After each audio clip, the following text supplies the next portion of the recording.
పోలవరం బనకచెర్ల అనుసంధాన ప్రాజెక్టుకు కేంద్రం సాయం అందించడం టీడీపీ ఎంపీల లక్ష్యంగా ఉండాలని సీఎం చంద్రబాబు అన్నారు. రాబోయే కేంద్ర బడ్జెట్లో రాష్ట్రానికి ప్రాధాన్యం దక్కేలా చూడాలని వారికి సూచించారు. మంగళవారం సాయంత్రం ఆయన తన నివాసంలో పార్టీ ఎంపీలతో సుమారు 3 గంటల పాటు సమావేశమై పార్లమెంట్ బడ్జెట్ సమావేశాల్లో అనుసరించాల్సిన వ్యూహంపై సూచనలు, సలహాలు ఇచ్చారు.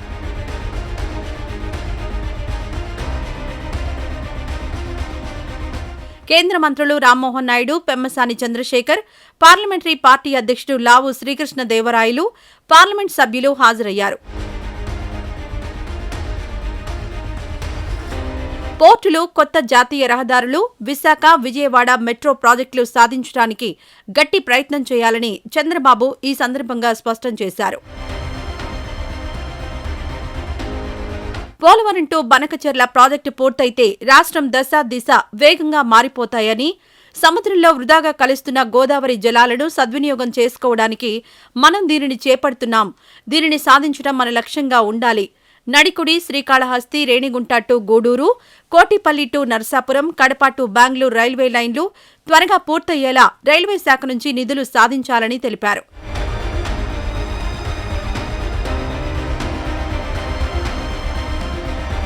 బడ్జెట్కు ముందే కేంద్రం చాలా ప్రాజెక్టులకు రాష్ట్రానికి సాయం చేసిందని చంద్రబాబు ప్రశంసించారు.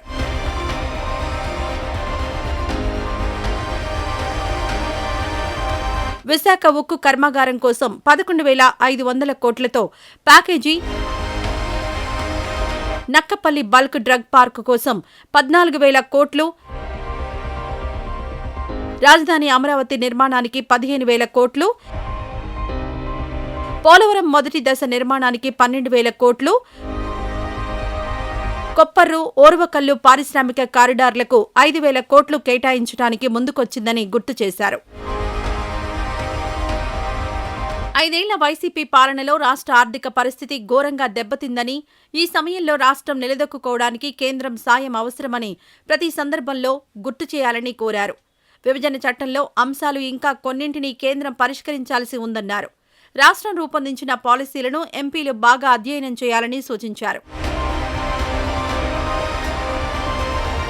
విదేశాల్లో ఉన్న పాలసీలు, ప్రాజెక్టులపైన అవగాహన పెంచుకొని రాష్ట్రానికి సమాచారం ఇవ్వాలన్నారు. కంపెనీలు, కార్పొరేట్ సామాజిక బాధ్యత నిధులను ఖర్చు చేసే సమయంలో వాటిపై జీఎస్టీ పడకుండా చూడాలని పెమ్మసాని కోరగా సీఎం సానుకూలంగా స్పందించారు.